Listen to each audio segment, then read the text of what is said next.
उसके बाद भारत की कमान श्री लाल बहादुर शास्त्री जी के हाथ में आई और उन्होंने बहुत बड़ा पराक्रम दिखाया इस देश में।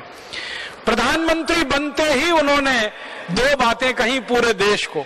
एक तो कहा कि सेना को ताकतवर बनाना है, चाहे इसके लिए कितने भी संसाधन जुटाने पड़े, चाहे इसके लिए कहीं से भी मदद लानी पड़े, और चाहे इसके लिए देश को एक समय भोजन छोड़ना पड़े, लेकिन सेना की ताकत को बढ़ाना है और संसाधनों को जुटाना है। क्योंकि सेना की ताकत अगर कमजोर हुई तो देश के ऊपर फिर कोई विदेशी हमला होगा और फिर हजारों वर्ग मील जमीन हमारे हाथ से जाएगी। तो श्री लाल बहादुर शास्त्री जी ने नीति को उलट दिया। शास्त्री जी के पहले की सरकार की नीति थी सेना पे खर्चा नहीं करना, युद्ध के सामान का उत्पादन नहीं करना, हथियार नहीं बनाने। अब शास्त्री जी ने उलट दिया कि सेना के ऊपर ही सबसे ज्यादा खर्चा करना है और युद्ध के हथियारों के ऊपर खर्चा बढ़ाना है, और जो कारखाने बंद कराए गए हैं उनको फिर से उत्पादन में लगाना है। तो पूरे बजट का लगभग 25% हिस्सा उन्होंने सेना के लिए आवंटित किया। भारत के इतिहास में वो पहले और आखिरी प्रधानमंत्री हैं जिन्होंने बजट का 25% हिस्सा सेना के लिए आवंटित किया और सेना को खुली छूट दी कि आप तैयारी करिए और ऐसी तैयारी करिए कि कल युद्ध लड़ना है, दुश्मन कभी भी फिर आ सकता है, पलटवार कर सकता है। तो सेना में चाक चौबंदी शुरू हुई, सेना में हथियार बनना शुरू हुए, ताकत बढ़ी। और शास्त्री जी ने ये जो नारा लगाया था ना, वो खाली नारा नहीं था, जय जवान, जवानों की जय होनी ही चाहिए, इसके लिए उन्होंने करके दिखा दिया। ताकत बढ़ी, सेना में सब काम फिर अच्छे से शुरू हो गए और सेना की ताकत बढ़ते बढ़ते इतनी बढ़ गई कि 1965 में फिर पाकिस्तान का हमला हुआ, आप सभी जानते हैं।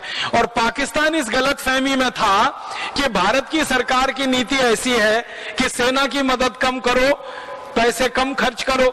तो पाकिस्तान इस गलतफहमी में था कि इस समय भारत पर हमला करेंगे तो जम्मू कश्मीर को ले लेंगे हम, क्योंकि भारत की सेना कमजोर है, क्योंकि चीन से पराजित हो चुकी है, क्योंकि चीन से हार चुकी है। तो पाकिस्तान ने 1965 में, माने चीन युद्ध खत्म होने के लगभग 2-2.5 वर्षों में ही पाकिस्तान का हमला फिर हो गया। लेकिन पाकिस्तान को यह नहीं मालूम था कि भारत का प्रधानमंत्री बदल चुका है, भारत की नीतियां बदल चुकी हैं, भारत की सेना बदल चुकी है, सेना की तैयारी बहुत हो चुकी है, हथियार उनके पास बहुत आ गए हैं, गोला बारूद भरपूर है उनके पास। तो जब पाकिस्तान का हमला हुआ ना 1965 में, तो बहुत बुरी पराजय हुई पाकिस्तान की, बुरी तरह से मारा भारत की सेना ने पाकिस्तान को। और आप हैरान हो जाएंगे, हमला शुरू होने के 12 दिन के अंदर पाकिस्तानी सेना के पसीने छूट गए थे। पाकिस्तानी सेना के जो सेना नायक है ना, उन्होंने अपनी आत्मकथा में लिखा है कि 1965 के युद्ध में तो हम ऐसे बुरे फंसे, हमको कल्पना नहीं थी कि भारत की सेना इतनी ताकत से जवाब देगी।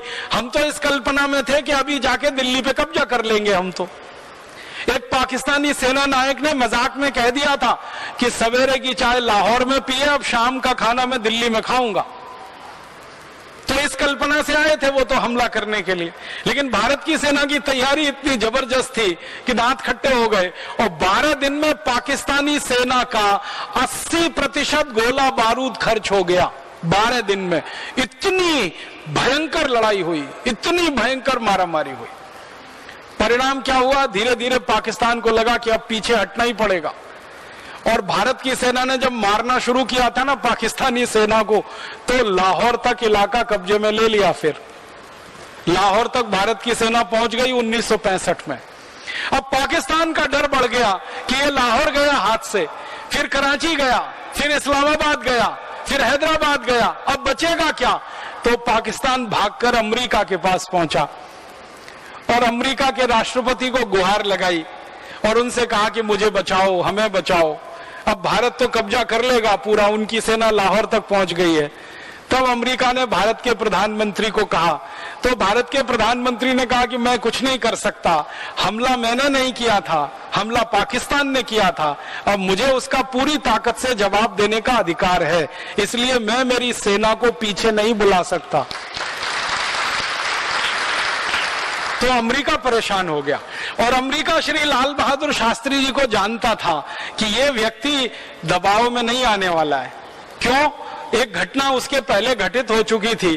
शास्त्री जी जब प्रधानमंत्री बने ना, तो अमेरिका से लाल रंग का गेहूं आता था इस देश में। एक योजना चलती थी, आप में से कई बुजुर्ग लोगों को मालूम होगा, आपने तो देखा भी होगा, शायद खाया भी होगा वो गेहूं। लाल रंग का गेहूं आता था। PL 480 नाम की एक योजना चलती थी। P का मतलब होता है पब्लिक, L का माने होता है लॉ, और 480 अमेरिका के कानून के तहत एक व्यवस्था है PL 480, पब्लिक लॉ 480। उसके तहत अमेरिका दूसरे देशों की मदद करता है, तो भारत की मदद करता था। लाल रंग का गेहूं आता था। जिस गेहूं को अमेरिका में जानवर नहीं खाते थे वो भारत को खिलाया जाता था। कारण क्या था? भारत में उस समय गेहूं का उत्पादन थोड़ा कम था, जितनी हमारी जरूरत थी उतना गेहूं पैदा नहीं होता था, तो वो गेहूं हमें लेना पड़ता था और उसकी शर्तें बहुत अपमानजनक थी। तो शास्त्री जी ने प्रधानमंत्री बनने के बाद एक बड़ा फैसला किया था कि ये अमेरिका का लाल गेहूं हमें खाना मंजूर नहीं है। तो शास्त्री जी के जो सेक्रेटरी हुआ करते थे, उन्होंने कहा कि अगर आप अमेरिका का लाल गेहूं नहीं खा सकते तो भूखे मरने के लिए तैयार रहिए। तो शास्त्री जी ने कहा कि सम्मान के साथ भूखे मरना मंजूर है, लेकिन अपमान के साथ विदेशी रोटी खाना मंजूर नहीं। तो सेक्रेटरी हैरान हो गया और शास्त्री जी ने कहा कि तुम इसकी चिंता मत करो, तुम तुम्हारा काम करो, मैं मेरा काम करता हूं। और उन्होंने भारत के लोगों को एक दिन अपील की। सोमवार का दिन था, दिल्ली के बहुत बड़े मैदान में सभा बुलाई, लाखों लोग इकट्ठे हुए और शास्त्री जी ने लोगों से कहा कि देश में गेहूं की बहुत कमी है, अपमानजनक शर्तों पर अमेरिका से गेहूं आ रहा है, ये गेहूं हमें खाना मंजूर नहीं है क्योंकि मेरी आत्मा गवाही नहीं देती है, इसलिए आप भी ये गेहूं मत खाइए। तो लोगों ने कहा नहीं खाएंगे। तो शास्त्री जी ने कहा इसके लिए भूखा रहना पड़ेगा। लोगों ने हाथ उठा के कहा भूखे रहेंगे। और भारत के लोगों ने सोमवार का दिन व्रत रखना शुरू कर दिया था और संपूर्ण भारत में शास्त्री जी के कहने पर लोगों ने भूखा रहना शुरू कर दिया। हमारे देश में करोड़ों माताएं हैं जो आज भी सोमवार को व्रत रखती हैं। मैं कई बार उनको पूछता हूं ये सोमवार को व्रत क्यों रखती हैं? शंकर जी को प्रसन्न करने के लिए? तो वो कहती है नहीं, शास्त्री जी को वचन दिया था। तो मैं कहता हूं माता, अब शास्त्री जी का वचन तो उनके साथ चला गया। वो तो उन्होंने वचन इसलिए लिया था कि देश में गेहूं का उत्पादन बहुत कम है, हम कम खाएंगे तो विदेशों से गेहूं नहीं लाना पड़ेगा। अब तो देश में भरपूर गेहूं पैदा हो रहा है और इतना पैदा हो रहा है कि हम खाएं, हमारे पड़ोसियों को खिलाएं और उससे ज्यादा चूहों को खिलाएं। हमारे देश में 2 करोड़ टन गेहूं तो चूहे खा जाते हैं हर साल, तो अब गेहूं की कोई कमी नहीं है। लेकिन वो माता जी टस से मस नहीं होती, वो कहती है नहीं नहीं, सोमवार को तो व्रत ही रखना है क्योंकि शास्त्री जी को वचन दे दिया। माने भारत के लोग कितने पक्के हैं कि शास्त्री जी को कभी वचन दिया 1965 में और उस वचन को निभा रहे हैं सन 2010 में। तो ऐसे करोड़ों भारतवासियों के संकल्प से 2 बातें हुई। एक तो गेहूं की खपत कम हुई, अमेरिका से गेहूं आना बंद हुआ तो कोई क्राइसिस नहीं खड़ी हुई, और फिर देश में गेहूं उत्पादन की योजना बनी और उसने गेहूं उत्पादन बढ़ा दिया।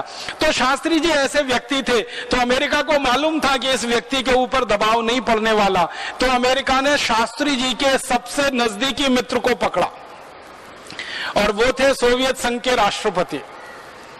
सोवियत राष्ट्रपति उस समय जो थे उनको शास्त्री जी से काफी नजदीकी थी, लगाव था। उनको पकड़ा और कहा कि शास्त्री जी को रोको, नहीं तो पाकिस्तान तो गया, और पाकिस्तान गया तो अमेरिका की भविष्य की सारी योजनाएं गई। और भारत की सेना चूंकि लाहौर तक पहुंच गई है इसलिए अब ज्यादा देर नहीं है। तब शास्त्री जी के ऊपर सोवियत संघ का दबाव पड़ा। फिर सोवियत संघ के दबाव में शास्त्री जी ने युद्ध विराम करवाया। युद्ध विराम के बाद शास्त्री जी ने पाकिस्तान के साथ एक समझौता किया। वो समझौता करने के लिए वो ताशकंद गए और ताशकंद के समझौते में जो तय हुआ वो ये कि भारत की सेना ने जितना इलाका जीत लिया है वो पाकिस्तान को वापस कर दिया जाए और बदले में पाकिस्तान भारत के ऊपर कभी भी भविष्य में हमला नहीं करेगा, ऐसा वायदा करता है। तो पाकिस्तान ने लिखित रूप में यह कहा और उसके दस्तावेज मौजूद हैं कि हम भारत की तरफ कभी भी हमला नहीं करेंगे, आंख उठाकर नहीं देखेंगे, बस इस बार हमें माफ कर दिया जाए और जो इलाका भारत की सेना के कब्जे में है वो हमें वापस कर दिया जाए। शास्त्री जी ने भारत की पुरानी परंपरा का अनुसरण करते हुए उदारता दिखाई और जीता हुआ इलाका जो सेना के कब्जे में था वो पाकिस्तान को वापस कर दिया। लाहौर तक गई हुई सेना वापस आ गई और उस सेना ने सब कुछ पाकिस्तान को दे दिया। उसके बाद हम शांत हो गए। शास्त्री जी के साथ एक दुर्घटना हो गई कि इस समझौते को करने के लिए जब वो ताशकंद गए थे तो 8 दिन तक लगातार पाकिस्तान के प्रधानमंत्री और उनकी मंत्रिमंडल के वरिष्ठ लोगों के साथ जो वार्ता चली, 9वें दिन वार्ता पूरी हो गई थी और वो दिन था 10 जनवरी का। रात को शास्त्री जी आराम से सोए, लेकिन रात को जब वो सोए तो अगले दिन सुबह नहीं उठे। क्या हुआ? वो रात को सोते थे तो दूध पीते थे, ये उनका नियम था और वो दूध उनका नौकर उनको बना के देता था। तो शास्त्री जी के साथ उनका रसोइया गया था इस काम के लिए, लेकिन उस रसोइये का ताशकंद में अपहरण कर लिया गया और अपहरण करके एक नकली रसोइये को शास्त्री जी के यहाँ भेज दिया गया और उस नकली रसोइये ने शास्त्री जी के दूध में जहर मिला दिया और वो जहर मिला दूध पीकर उनकी मृत्यु हो गई। जब उनका मृत शरीर वापस आया इस देश में तो पूरा नीला और काला पड़ा हुआ था और दुख और दुर्भाग्य की बात यह है कि भारत की सरकार ने शास्त्री जी की मृत्यु के बारे में सारी दुनिया को जो कारण बताया, और शायद आपने भी वो सुना होगा, वो ये कि शास्त्री जी की हृदय गति रुकने से मृत्यु हो गई। हार्ट अटैक बताया गया पूरे देश को, मीडिया में, अखबार में, टेलीविजन पे, रेडियो में खबर चली और बार बार एक ही खबर दिखाई गई कि शास्त्री जी की हृदय गति रुकने से मृत्यु हुई। जब कारण पूछे गए सरकार के लोगों से कि शास्त्री जी की हृदय गति कैसे रुक सकती है, क्योंकि उनका ना ब्लड प्रेशर हाई था, ना उनका कोलेस्ट्रॉल हाई था, ना उनका ट्राइग्लिसराइड हाई था, वो एकदम स्वस्थ थे, तंदुरुस्त थे। जब गए थे तो सब कुछ सामान्य था, क्योंकि आप तो जानते हैं प्रधानमंत्री का हर दिन चेकअप होता है। तो शास्त्री जी के जो डॉक्टरों ने चेकअप करके दिया था उसमें तो सब कुछ नॉर्मल था, ना बीपी बढ़ा है, ना ट्राइग्लिसराइड, ना कोलेस्ट्रॉल, फिर उनकी हृदय गति कैसे रुक सकती है? तो हमारे देश के कुछ नेताओं ने ऐसा मूर्खता का जवाब दिया, इतना खराब जवाब दिया।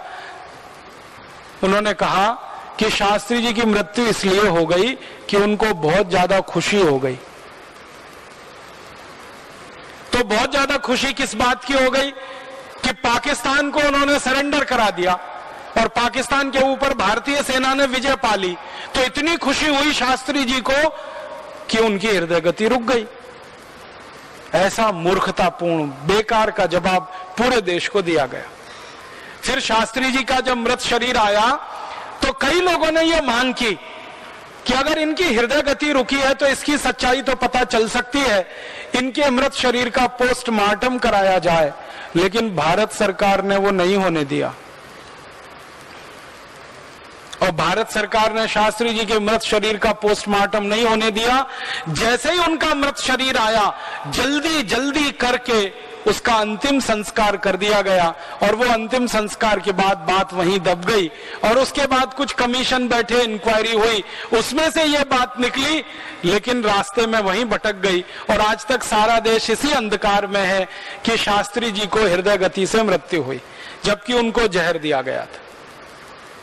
तो भारत में इस तरह की भूलें होती रही, हमारी सेना जीतती रही और जीते हुए इलाके को देती रही, दुश्मनों के हाथ में, दुश्मनों के ऊपर विजय करते रहे और उनको माफ करते रहे।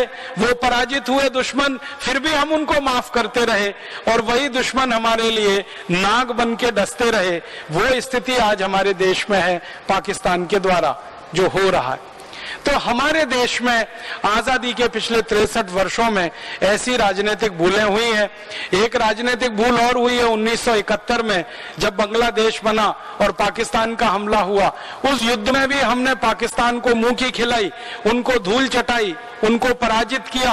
और उस युद्ध में तो आपको हैरानी होगी, 1971 के युद्ध में जब पाकिस्तान का हमला भारत पर हुआ और भारत ने इतना करारा जवाब दिया, 3 दिसंबर 1971 को युद्ध किया था पाकिस्तान ने शुरू, 16 दिसंबर 1971 तक पूरा पाकिस्तान पराजित हो चुका था और पाकिस्तान की सेना के 97,000 सैनिकों ने भारत की सेना के सामने आत्मसमर्पण कर दिया था। वो पूरी सेना पाकिस्तान की लगभग आधी सेना थी, तो पाकिस्तान की आधी सेना भारत के कब्जे में आ गई और फिर पाकिस्तान अमेरिका के पास गया और फिर अमेरिका से उसने गुजारिश की कि भारत से बचाओ। फिर अमेरिका का दबाव भारत सरकार पे आया और उस दबाव में हमने पाकिस्तान के 97,000 सैनिकों को छोड़ दिया। अगर ये भूल हमने नहीं की होती तो पाकिस्तान का ये आतंकवाद जो इतना बढ़ा, ये आतंकवाद के कारण हमको जो इतना नुकसान उठाना पड़ा जम्मू कश्मीर और भारत के सभी इलाकों में, ये नुकसान कभी नहीं होता अगर 1971 में पाकिस्तानी सेना के 97,000 सैनिकों को हमेशा के लिए हमने खत्म कर दिया होता। वो हमारे कब्जे में थे, हम चाहते वो उनके साथ करते, लेकिन दुख है कि उन 97,000 पाकिस्तानी सैनिकों को भारत की जेलों में रखा गया। 5 महीने तक उनको बिरयानी खिलाई गई, अच्छा अच्छा खाना खिलाया गया और उसके बाद उनको छोड़ दिया गया, बाइज्जत बरी किया गया। किसके लिए? एक शिमला समझौते के लिए। और शिमला समझौता वैसा ही कुछ था जैसे ताशकंद समझौता था। फिर हमने छोड़ा पाकिस्तान को पराजित करके और फिर पाकिस्तान ने वही किया हमारे साथ। तो पिछले आजादी के 63 वर्षों में और आखिरी कोशिश पाकिस्तान ने जो की थी वो आप सभी जानते हैं, कारगिल युद्ध के रूप में हमारी आंखों के सामने आई। वो कारगिल युद्ध भी पाकिस्तान के दुस्साहस का प्रतीक था। तो आजादी के पिछले 63 वर्षों में जो राजनीतिक भूलें हमसे हुई हैं वो कुछ ये हैं जो हमारे लिए बहुत भारी पड़ गई हैं और बहुत गंभीर हो गई।